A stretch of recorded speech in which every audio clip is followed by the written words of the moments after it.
I think the main impacts for free trade areas in Africa, and particularly our region, have been on our agricultural sector. Because as you know, we're mainly an agricultural society. About 60% of Kenyans live in rural areas involved in small-scale agricultural production. And free trade areas have been quite disastrous for them because they have lost their livelihoods, their ability to produce, and employment opportunities. So we found that a lot of poverty has now been seen in the rural areas. And that has really affected them very explicitly and devastatingly. Also, we have been trying in Kenya, and especially in Africa, to produce manufactured and industrial products. And because we had to, liberalize and accept the free trade area or agenda, our manufacturing base has actually been disseminated.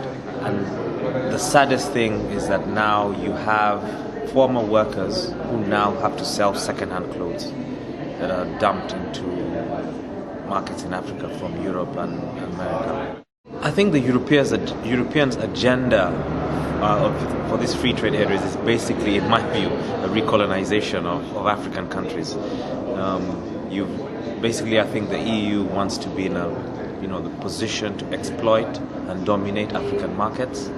They now want to go beyond trade disciplines to improve on service delivery. They want to, do intellectual property agreements in our free trade areas. And again, we might find that the problems of unemployment and poverty will be far more reaching and much more devastating if we sign this agreement with the European Union. I think the sectors that will be most heavily affected would be, first, as I said earlier, the agricultural sector, because a lot of people are still involved in agricultural production.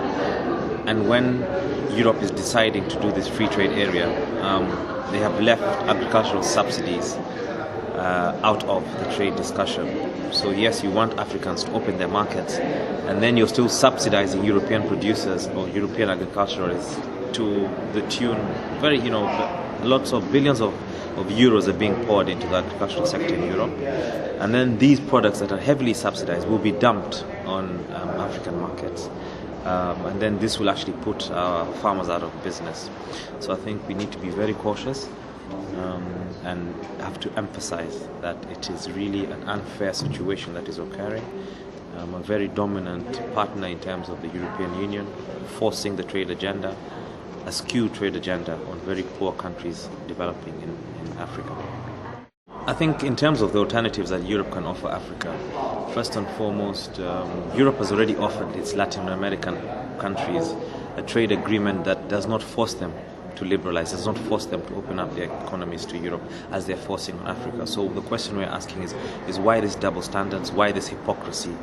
We're not saying protect our industries forever, but we're saying we need to be given the opportunity and the space to develop our own industries in the image that we want, to actually develop and assist the people, our people, to gain levels of employment that will improve their lot.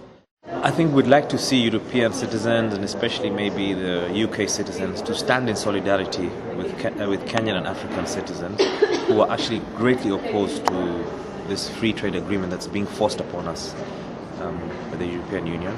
We'd call upon UK citizens to talk to their governments and their parliamentarians and press upon them that this trade agreement really goes far beyond the ambit of what is really necessary in a trade agreement between developing countries that are very poor and developed countries that are very rich. This is an important battle that we need to fight, and it's a battle that we cannot lose, because if we lose it, then